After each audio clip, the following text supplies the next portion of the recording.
ഈ ദിവസം നീ ആത്മാവിൽ കാണേണ്ടത് എന്താണ്? ആമേൻ. ആത്മാവിൽ നീ അറിയേണ്ടതും അനുഭവിക്കേണ്ടതുമായ കാര്യം എന്താണ്?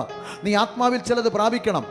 സ്വർഗീയമായ ആലോചനകളെ ഹൃദയത്തിൽ ആത്മാവിൽ പ്രാപിക്കണം. അത് പിന്നെ നിന്റെ ജീവിതത്തിൽ വെളിപ്പെടുന്ന നിനക്ക് അനുഭവിക്കാനിടയായി തീരും. ആമേൻ, ഹല്ലേലൂയ. നിന്റെ ജീവിതത്തിൽ നീ ആത്മാവിൽ കാണുന്നത് ഒന്ന് പ്രാർത്ഥിക്കാനിരുന്നേ. ആത്മാവിൽ ചിലതെല്ലാം ദൈവം വെളിപ്പെടുത്തി തരും.